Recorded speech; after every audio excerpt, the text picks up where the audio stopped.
welcome to another edition of this X Space brought to you by Yes Africa BIS, Minding Africa's Business. My name is Olorun Toba, your host. Basically, on this X Spaces, we'll be, looking at top business stories across Africa.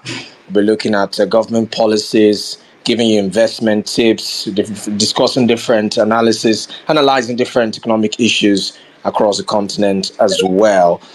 Please do well to check our website, yesafricabis.com, for up-to-date news about the top business stories across Africa.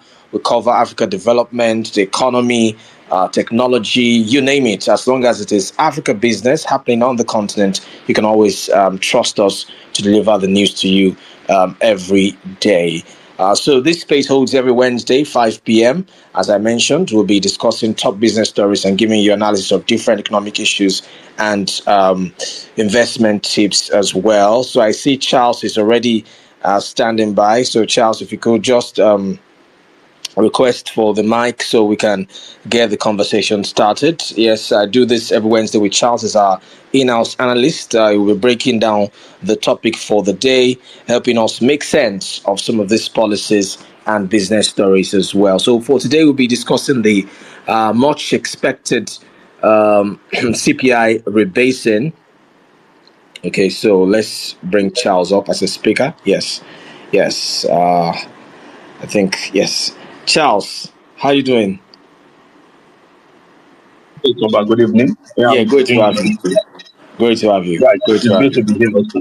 Yes. So the National Bureau of Statistics, NBS, released the inflation report yesterday. They said that the inflation rate dropped to 24.4%, following a rebasing of the Consumer Price Index, CPI. So basically, according to the NBS, CPI rebasing means updating the reference year and modifying the basket of goods and services used in inflation measurement. Basically, they are using a different parameter now to measure the inflation rate in the country. And this report has generated a lot of reaction, people doubting the accuracy, people looking at whether or not it reflects the actual reality of what Nigerians are facing in the market. So the adjustment ensures that inflation figure, according to the MBS, reflects the current economic condition and consumer spending habits. Now, according to the CPI figure for the period under review, the inflation for food stood at 26.08% year on year in January, representing a decline in the food index when compared to 39.8% recorded in the preceding month. The new rate represents a major decline from the 34.8%, which was the rate in December, as the price of goods and services in the country fell rapidly as a result of this rebasing.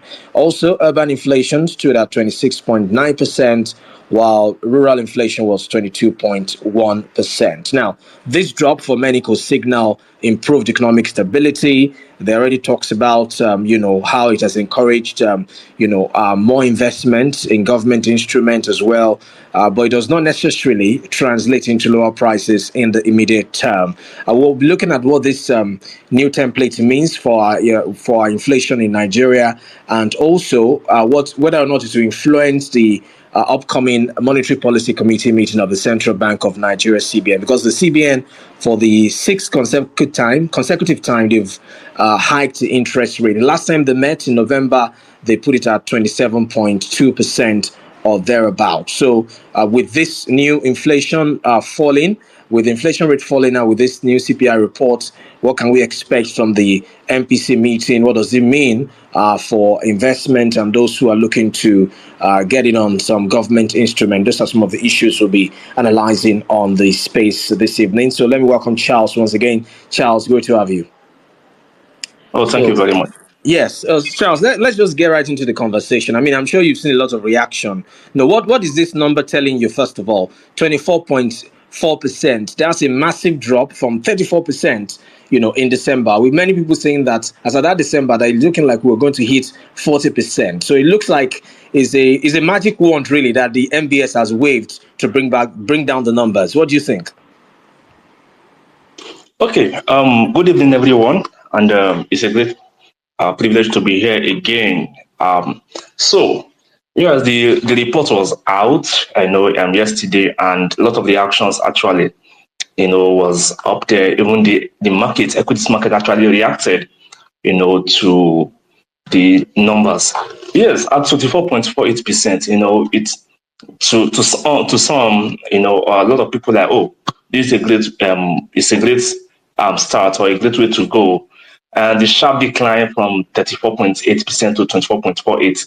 Well, to me, I think we should not jubilate yet, because this actually poses, a dilemma, not just to, policymakers, but also to the monetary authorities, because this actually fine in the good on the good side is that the real interest rate or rate of return is now positive, and what that means is that your investment, your return on your investment actually is positive. But on the other hand, we just need to keep eyes on the trend, because going forward, we can't just use just one number set or one just a line or just one event to measure what is going to happen going forward. But I think we just have to like watch the trend, you know, going forward for February, for March, and then we can now decide. Okay, we are likely to see a further downtrend in the inflation.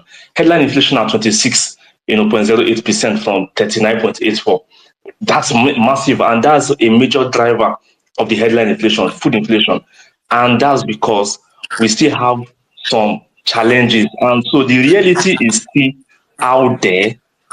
And because of this reality, the numbers we're seeing right now does not even reflect what's out there, that Nigerians, because we talk about inflation at in double digits, and we're talking about purchasing power, we're talking about FX volatility and the likes, So this should not be a point for us to rejoice at the moment, but let's just see what happens, in the coming months.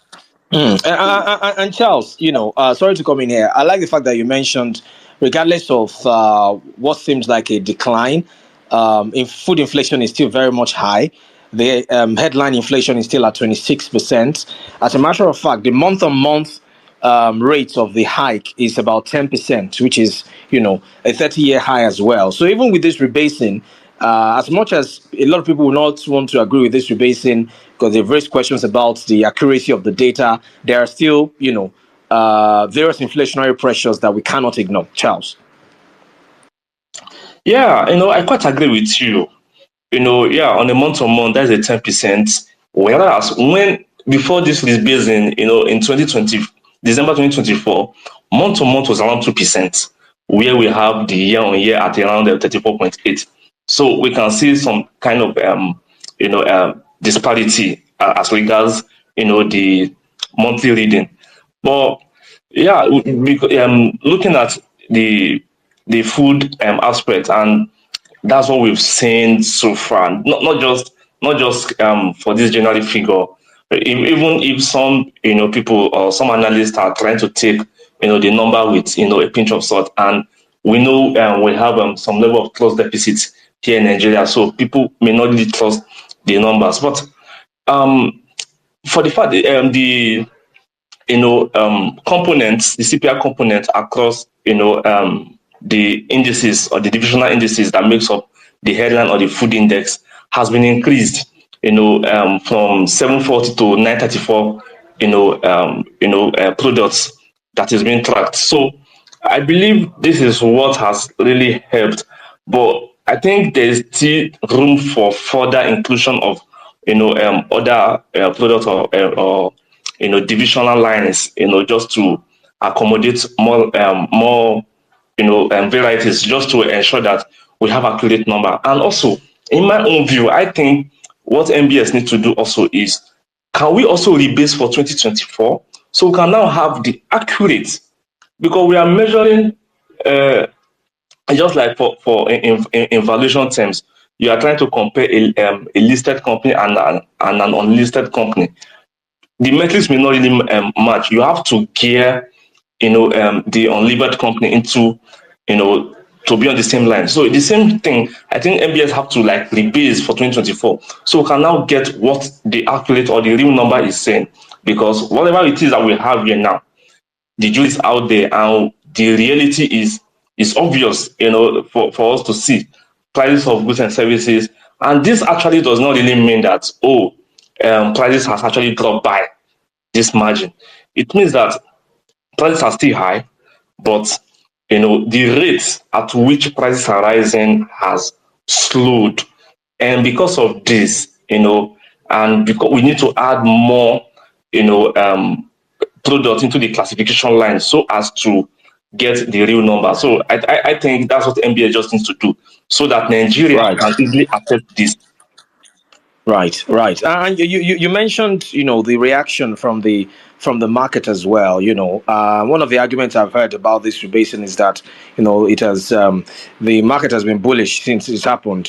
But some say it's good for investors' confidence, even though it has not really changed the reality for generality of Nigerians as they continue to grapple with high food prices. But some say it's good for the market and it's good for investors' confidence. What do you make of that line of argument, Charles? Okay, yeah, I think it's also a good thing for investors' confidence, but you know, for the one side of the market, we react positively to this news, and that's how today, even at the close of trading on the stock exchange, we saw the consumer goods gaining massively by 4.2% day on day, and Boa Foods led Boa Foods, Honeywell, they led that gain, for the consumer goods. And so a fall in inflation will actually prompt, kind of sentiment in those, companies, or that are actually, within the consumer goods space because of how defensive that they may stand, to be. But um, going with this, we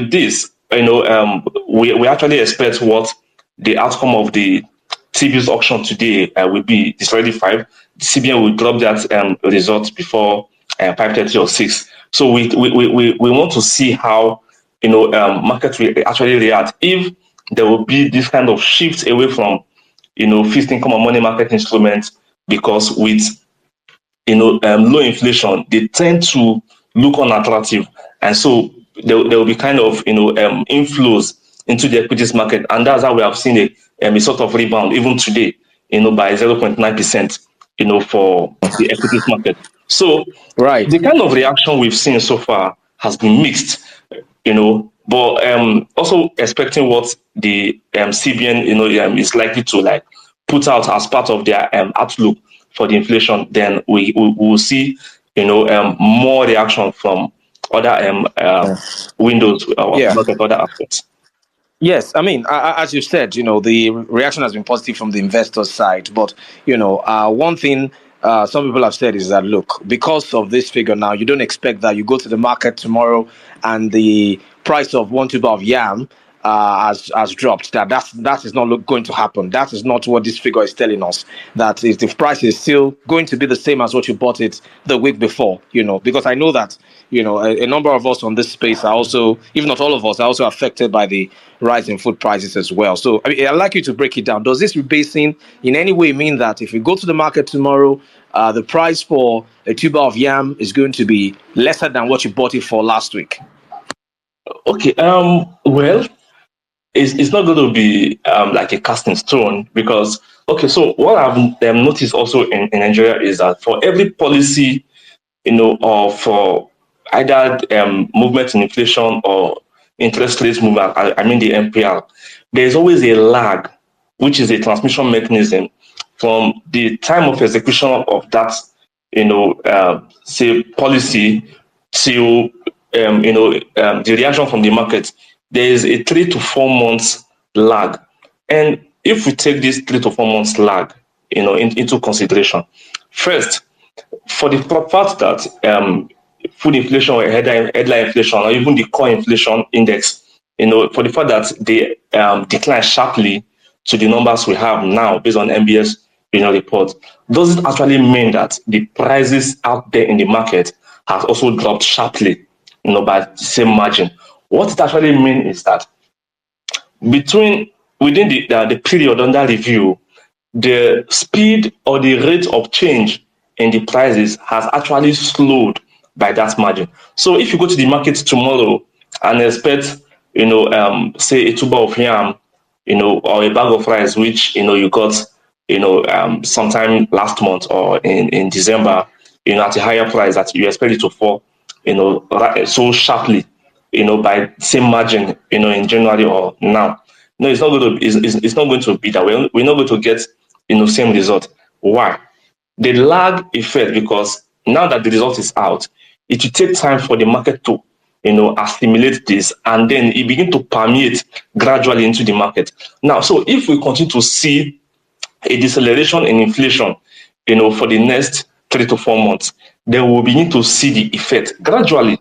It will not be instant, but we'll begin to see that gradually, reflect in the market. But for now, we're not going to see, that, because even those vendors in the market out there, they already have stock at which they bought at the old price. They expect to offload, to sell off, what they have in store, their inventories actually, for the meantime. And looking at that, perhaps there is scarcity of such commodity or products in the market. Definitely, with scarcity, the price also will skyrocket. So I think that 3 to 4 months period for the transmission to take place, we still have to, come into place. And for it to come into place, it means that the monetary authority as well as the fiscal authority will have to work hand in hand to ensure that every policy, formulation or direction is also focused, at ensuring that the rate of inflation slows further, and this will further boost investors' confidence, and also, the cause a reduction in the trust deficit, amongst Nigerians. Okay, Charles, before we move on to what this means, because the MPC always happens after the CPI has been released. So before we move into that, I just want to ask you, what do you think is the goal behind this rebasing? Because it's not the first time we're seeing rebasing. The last time it happened was, I think, about 2023, when the government rebased unemployment numbers.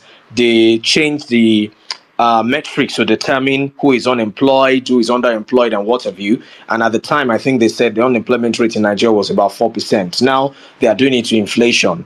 There was also a rebasing of the GDP sometime during I believe it was during the Goodluck Jonathan administration, that they said Nigerian economy had become the third largest in Africa. So they say they want an inflation report that reflects the true reality of the market. But others say there's also like a political undertone to some of these things. So what do you think the government wants to achieve by rebasing some of the indices they use to determine inflation or unemployment in the country? What do you think is the goal behind it? Okay. First, this rebasing, for the inflation is actually to, bring about a kind of realignment, of the inflation basket to, give a better reflection of the current consumption patterns, amongst Nigerian households. Then for GDP, of course, I think by Monday, 24th, we should be seeing the Q4 GDP numbers. If it's not going to take much time as this, but as per normal calendar, we're supposed to get that by Monday, the Q4 GDP numbers. But so with the rebasing also, I think the rebasing actually had to, come about with the numbers, either inflation, GDP, or unemployment, whichever metrics, or indicator, economic indicator, just to reflect what the actual reality is with the current trend. In 2023, the MBS also rebased the unemployment numbers, and then from 33% we have a 5.2%, in second quarter of 2023, and then we are currently at 4.2. It does not tell what the reality is. So dropping from 33% to 4.2 means that we have more of the labor force actually working. So now expanding to have it like, okay, if you can work at least an hour a week, it means you are employed. But that is not the actual reality. Same thing has happened now for the inflation rebasing, and same thing for the GDP rebasing, in which they also plan to bring in some illegal activities, just to have that accounted for. in the GDP. And the last GDP was done, the last GDP rebasing was 2014, very correctly, like you said. The last CPI rebasing was actually also in same 2024, 2014 rather, 2014. And rebasing is actually supposed to be every 4 years. And with that 2014, it was actually taken, with 2009 as the base year. And now we have 2024 as our base year, you know. Now, is government is just trying to do this just to help them to drive policies as regards the population. We saw the last numbers as regards GDP per capita released by the IMF, where we are below 1,000 naira. So this also poses some kind of gap for the policymakers to see, and same for inflation, so as to ensure that the government as well as the monetary authority develop or formulate policies that are market driven, that are in sync with the reality, and also to help Nigerians. If you look at the FX today, the level of volatility, fine, we saw some level of some pocket of gains, but the pocket of Nigerians, or the average Nigeria, is actually shrinking, and purchasing power is weak. And so with this rebasing, it is also expected that the consumption pattern for businesses or household is being taken into consideration, so as to come up with those policies that actually drive growth. And it is normal convention, in economies, that once you have a lower inflation rate, then we expect GDP to be stronger. And in 2014, where Nigeria recorded a GDP growth rate of 6.2%, our inflation was single digit, around 8.7, 8.8% at that time, and that was where Nigeria emerged as the biggest economy in Africa, by GDP, and our GDP was around $500 billion. And over time, owing to the weakening of the local currency, as well as rising inflation that has actually found comfort over the economy of Nigeria, we began to see Nigeria slip off that position as the largest in Africa. If you check today now, the lowest inflation rate in Africa is actually in Nigeria, where they are in a negative, actually in disinflation or in deflation, as negative 1% or 1.5% thereabout, followed by Djibouti. And if we were to have our inflation rate without rebasing, which means we'll be edging close to 40% in terms of our inflation rate if we had not rebased, and we will be the third highest high inflation environment, or high inflation country in Africa, after the likes of South Sudan, Zimbabwe, and Burundi, where South Sudan is having around over 100% in inflation. So this is a call to policymakers and also to the government, that the purpose of this rebasing should be achieved, and to achieve that, policies tailored at ensuring that this this goal is achieved should be in place, just to reflect the real reality, and also to ensure that consumers' pocket are not being squeezed. That's just it. Right. Thank you, Charles. I like the fact that you mentioned the last time we did it was 2014, and it ought to be done every 4 years. So the government needs to ensure that the goal of this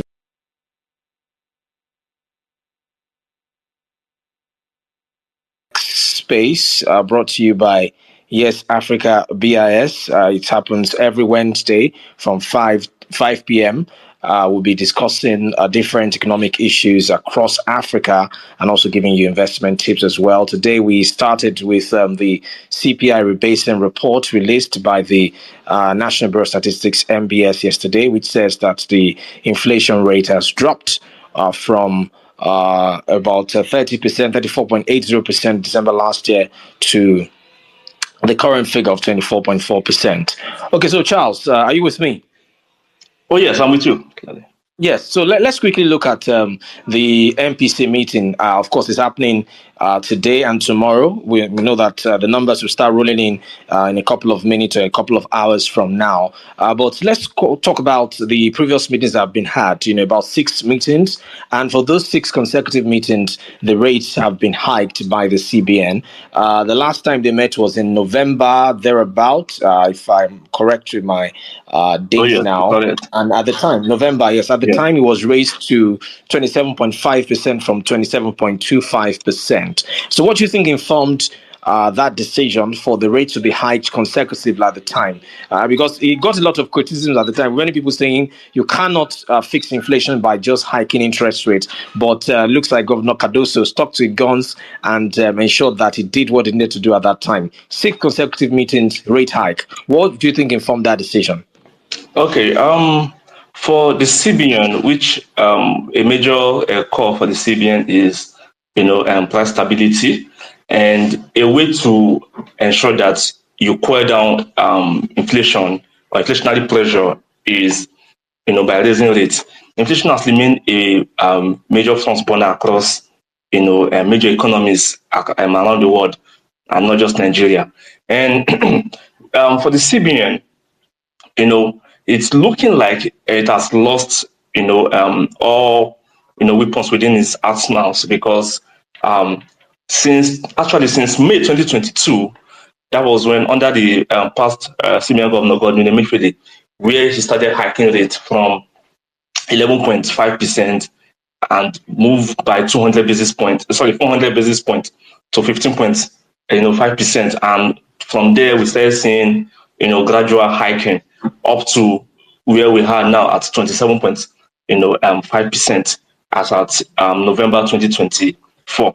And that decision has, been driven by the outlook, actually global outlook, as well as expectation for the Nigerian economy, of which if we look at the global outplay, across major economies, movement, the steps taken by major central bank, governors, either to hike or to act dovish, you know, based on just the need to ensure you know um, you know um, a downward movement in inflation, and also to ensure price stability and positive growth. So this has driven the CBN, I mean Nigerian CBN, to further hike rates just to drive down inflation. But it's looking like inflation has stayed unabated, and because of that, they are continuing to hike. But it's not looking like it's an overkill, because the more you hike rates, you are squeezing the economy, and inflation will continue to serve you a la carte. Nothing you can do unless other measures is being taken, and that measure could have been if the fiscal authority also take drastic measures, to ensure that whatever the monetary side is planning or is doing, just to ensure that inflation, you know, um, trends lower, then we also have to do the same thing from the other side. So I Right. think this has been what has been driving, the hike so Yeah. far.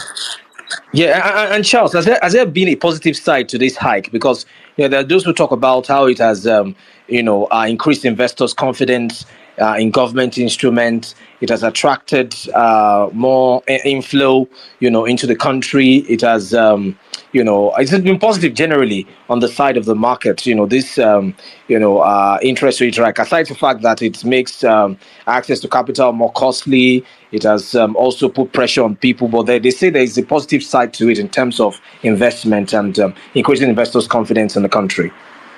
Oh yes. So on the positive side to these hikes, we've seen so far is that, yeah, like you've mentioned, improve investors' confidence. But one thing I have noticed is that, despite the hikes, we've seen inflow of portfolio investors, foreign portfolio investors, coming into the market, and that's why we have seen, the activities within the money market, has been so robust so far. And if you check the last, capital importation report, you can see that the FPI drive more than 70% of total, capital inflow into Nigeria. But FDI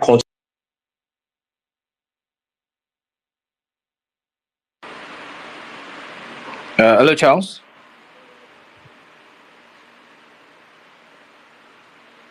Hello, Charles. Oh. Pairs with lost connection with Charles. In case you're just joining us, it's the X Space brought to you by Yes Africa BIS. Where discussing the recent CPI rebasing report as a consumer price index rebasing released by the National Bureau of Statistics (NBS) yesterday. Of course, there's been different reactions to it, and now we're analyzing what it means ahead of the Monetary Policy Committee meeting of the Central Bank. Okay, Charles is back. Charles, it appears we lost connection with you. Oh yeah, Hello, okay. Charles. Yes, yes. Go ahead. Yes, Sorry go about ahead. that. Okay, Yes. um, so the FPIs have been playing robustly. So that's on the positive side, and that's why we have seen even the banks reporting high numbers owing to they repricing their loans, the loan books with their customers or their obligors, as well as the you know um credit to the private sector or even to the government has also seen a kind of upward movement owing to this rate hikes. And even in the across the market, the fixed income space has benefited greatly from these hikes by the CBN. That was how in 2024 we saw OMO yield as high as 24%. And for T-bills, we saw effective yield as high as 28% effective yield.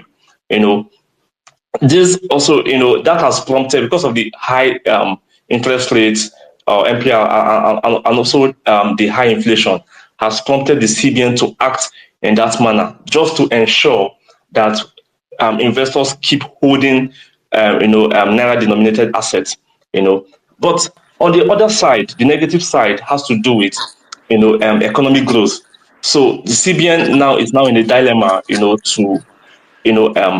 for a trade-off, and either to allow for growth or to allow for a kind of say negative growth or say recession. But so CBN has remained hawkish just because it wants to keep the inflation rate at the barest minimum, and the target has always remained 6 to 9%. But it's looking like the rate has remained so stubborn that CBN cannot even get there. So Right. that has been the positive and the negative. You are right, right. Okay, so let's now look at the possibility of a rate cut now based on this CPI report that we've seen. Inflation numbers are down based on this report. In fact, down from 34% to about 24% now. Massive drop that we've seen in that regard. So, tell me what you're expecting from this meeting, possible rate cuts. Some are even saying that we could see a rate cut as much as below, bringing the interest rate below 20% from the 27.5% that it is currently. Is that a realistic expectation? What do you think will happen, in this rate? By the way, if you're just joining us, you can always chime in on the conversation anytime you want by dropping your question or your comment or contribution.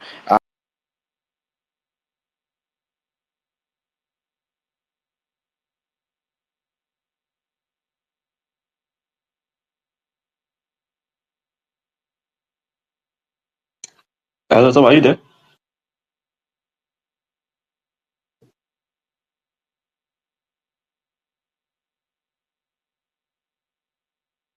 Hello, Toba.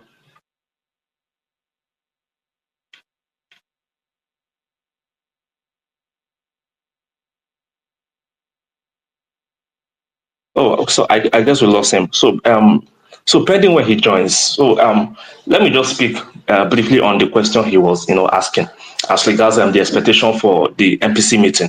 The MPC actually have meeting currently today and tomorrow, and by 2 p.m. tomorrow we shall be getting a brief from the CBN governor as per what the outcome of the meeting is. So a likely rate cut, no. We can't expect to see a rate cut at this MPC meeting, because, like I said initially at the start of this, space, I did mention that we cannot use one, data, point to measure, or to take a drastic decision. So I think the CBN will have to, actually hold either to hike, say between 15 to 25 basis points, or keep the just to hold rate, and just to see what the trend is likely to be, and just to also keep the. Right, welcome back to our weekly space. Sorry about that. I believe it's a technical issue from X. So we're back now. We'll wrap up the conversation very quickly, especially as it concerns the expectations ahead of the MPC meeting of the Central Bank of Nigeria, CBN. Apologies for that breaking transmission.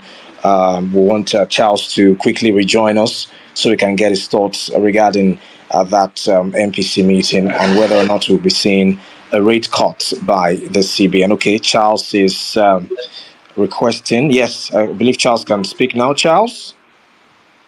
Hello, Charles. Yes, yes. I mean, I don't know what happened, but good to have you back. So let's quickly get your reaction. I don't know if you got my question before you went off. Yes. Okay, I go got it ahead. on the expectations, from the MPC meeting. So Yes. I think a hold is likely to happen, but a cut is not likely to happen, because, like I said initially at the start of this, meeting, I did said that we cannot use just one data point, to make decision or forecast what is going to happen. We need some series, or so. So I think the CBN will actually, we have to keep trend of what the next report, or the next reading, will be for February and March, and that will influence our decision at the next meeting in March next month.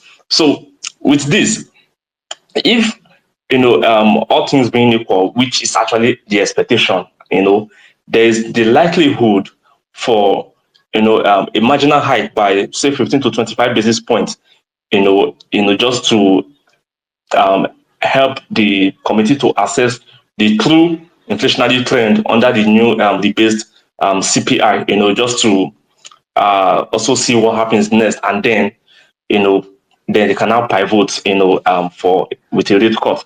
But going forward, sorry, based on expectation, from the outcome of this meeting for February, um, a cut is not likely to happen, but a hold, or a further hike is likely to happen. Okay, so let me get your thoughts. What does it mean for the market with if there is a cut? What does it mean for the market if there's a hold? Let me please break it down for us. What does it mean if there's a cut Okay, or if there's a hold? so What it means? let's begin with a hold. A hold, we actually keep markets, on their toes, and so investors will likely, act cautiously, as regards, money market instruments, or fixed income instruments, or even their play in the equity space. But if there is a cut, then we're likely to see equities markets, is going to boom, because when there's a cut or a decline in interest rate as well as inflation, we then you expect an upward uh, movement for the equities market. But for the fixed income market, or the money market, because of the cut, then when there is when interest rate is low or inflation is low, money market instruments tend to stay unattractive, and so investors will now begin to reprice some of these assets, and then some level of sell-off, will happen, especially on the long term instrument, because if the trend of inflation is going to continue to slow, that is, it continues to decline, in the coming months, then it is that the um, returns from the market, the real rate of return will be positive, and the yields or the rates across market will begin to trend lower, and so your returns may for your investment actually may decline, and so this will cause them to act cautiously. For those who want to just err on the caution, may try to take further risk with the expectation that there may be a reversal in the trend of inflation trend. But I think basically a cut will actually cause a shift away from fixed income or money market instruments into the equity space. But a hold, we actually see investors play cautiously across all sectors of the market. But you are seeing a hold that's pegging of the rate more than you are seeing a cut. So let me play a scenario. Let's say they cut it to, I don't know why it's coming to my head, to maybe like less than 20%, or let's say 20%, for instance. What impact would that have on those who want to invest in T bills or government bonds, as the case may be? For the a cut to say 20% or below, that is an I know you say it's overkill not actually. realistic. I know it's not realistic, Yeah, right? it could be realistic. It could be, but it's not like it's likely not to happen, because that would be an overkill to an extent, and the reaction will be so massive from the market. That would be like a 750 basis points, cut, and for that to happen, then we expect investors, to actually move into the equities market, and that's where we begin to see some form of hot money moving to the equities market, and we'll see, some level of bullish trend, because position taking, will happen.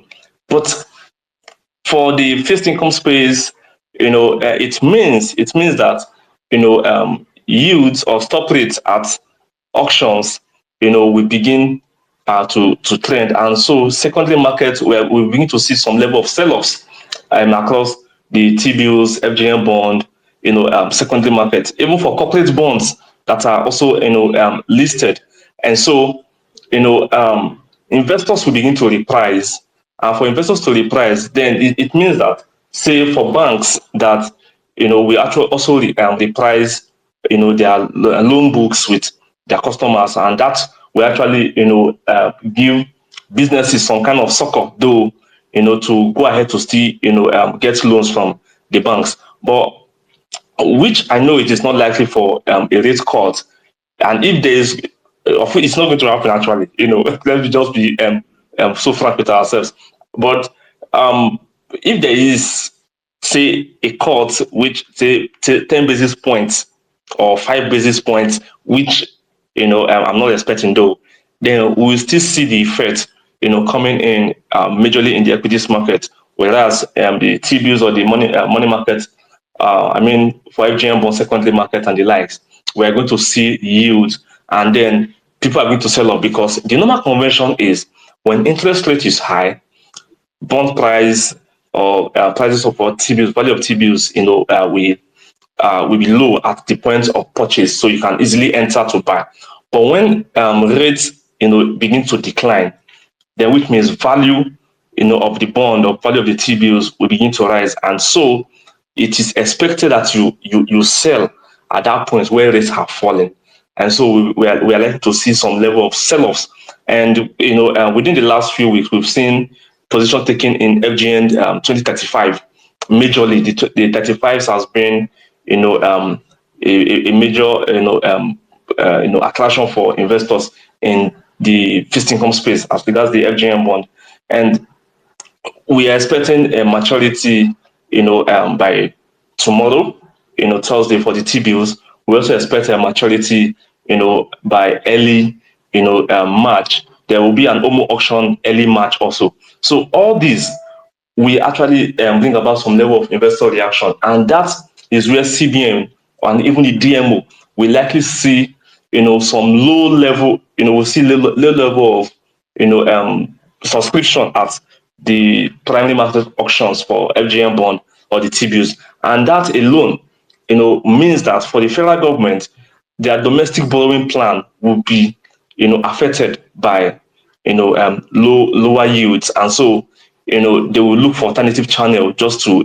seek for funding to bridge that deficit, which is in the 2024 or in 2025 budget, which is around 15 trillion, you know, thereabout. So the effect or the reaction actually is going to be massive if there is a cut, and of which they are likely to hold just to see the effects of or the inflationary trend, or a marginal hike, just to ensure that there is a faster rate of decline in inflation rates.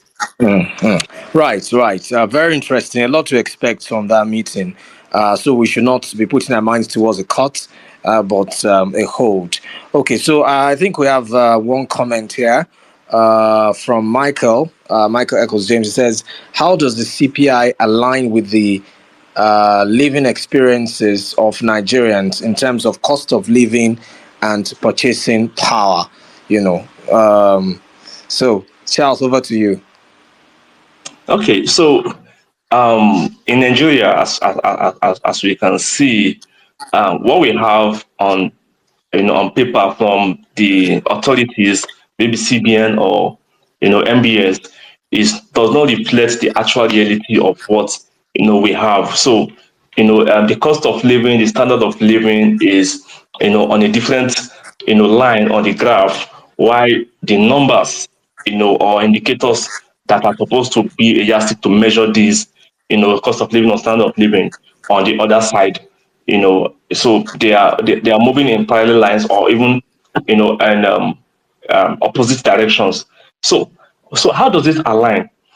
I think the reality for me is, I think there's a trust deficit, and that's the reason why when these numbers are out, Nigerians hold these numbers with a pinch of salt.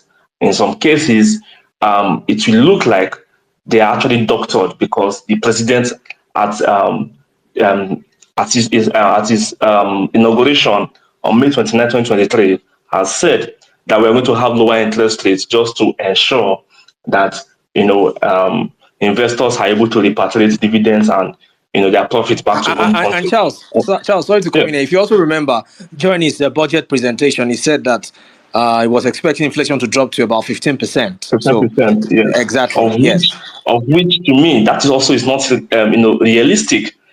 The reason why I said so is, when you take a look at the budget, 2025 budget, which is around 54 trillion, currently, based on the new addition by the National Assembly, you see the expenditure that is way high, very, very high. So how do you intend to source for revenue, just to fund this your expenditure? And when you look at it, capital expenditure is lower than the recurrent. And for the recurrent expenditure, that tells you that government want to spend more on overheads, paying of salaries, paying of emoluments and other benefits, across board. And owing to those spendings, is likely it will still drive inflation.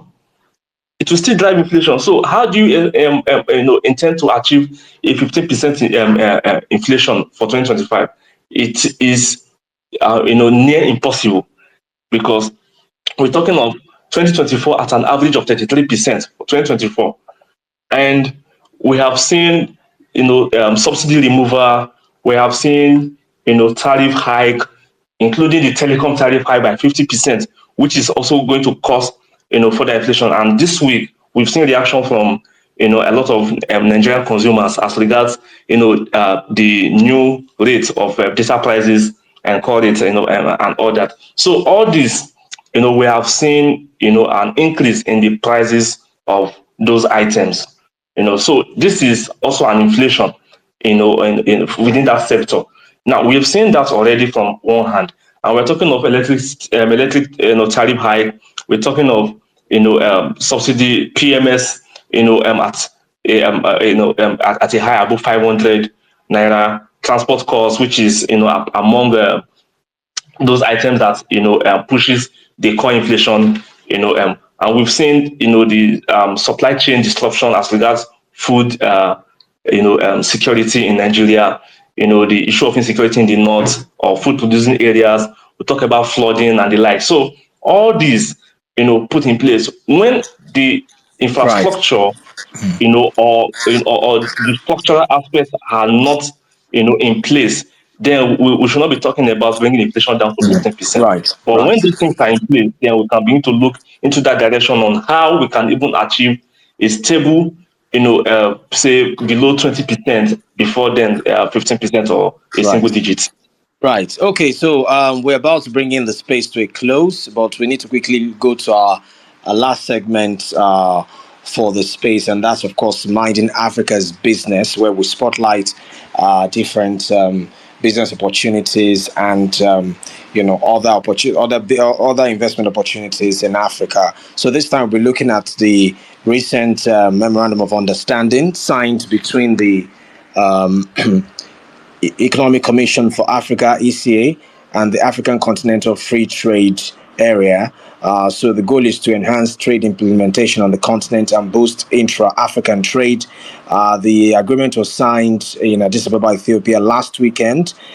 Both organizations, both economic communities are looking towards fostering cooperation to support implementation of the AFCTA. Of course, the AFCTA was signed about 3 or 4 years ago, but has not successfully taken off in terms of ensuring, removing the bottlenecks when it comes to trade amongst African countries. By the way, intra-African trade is the lowest compared to what we have in other continents of the world. Some even say it's a lot easier to import or export outside of Africa than it is to do it within Africa. So with this development, they are hoping to develop with this MOU rather, they're hoping to develop concrete trade facilitation program, policy reform, and capacity building initiative to ensure the smooth takeoff of the AFCTA. I mean, Charles, this is something that Africa needs right now. And, we look at the role of Nigeria in terms of driving this and making it, realizable, really. Okay. Oh Charles? yes. Yes. This is a positive step. As regards the AFCTA, as well as for Africa. Actually, it's a big win. And this MOU that has been signed, actually, I think it will help, to focus on key areas such as like market access, and also talking about tariff, which has been, a major debate or major discussion amongst countries or even analysts as regards the AFCTA. So I think this is a great one, and just to it will help us to advance trade, to help to advance it for integration, for industrialization, and you know all around development for the continent. So I Yeah. think it's a good move. Certainly, and some would say it's coming at the right time as well. When people are saying African leaders need to look inwards, especially with the dimension the Trump administration is going, cutting of aid, threatening of trade tariff, and everything. So Africans, we need each other right now more than ever. So that's our Minding Africa business segment on the X Space, and that's all we have for you. Thank you, everyone, for joining the space. Remember, it comes your way every Wednesday. 5 p.m. We discuss top business stories, analyze government policies. We also look at the impact of these policies on investment and market trends. Don't forget to check our website, yesafricabis.com. For the latest news across Africa, covering Africa development, economy, technology. We also give you, top writers' opinion about a wide range of issues. The top writers' opinion also cover different investment tips, cover how you can navigate some stocks, how you can different things actually as it pertains to business. So check it out, yesafricabis.com. Every day you get something fresh, something new to stay updated in the African business world. Thank you, Charles, once again. Thank you, everyone. We're back again next Wednesday at 5 p.m. Bye-bye.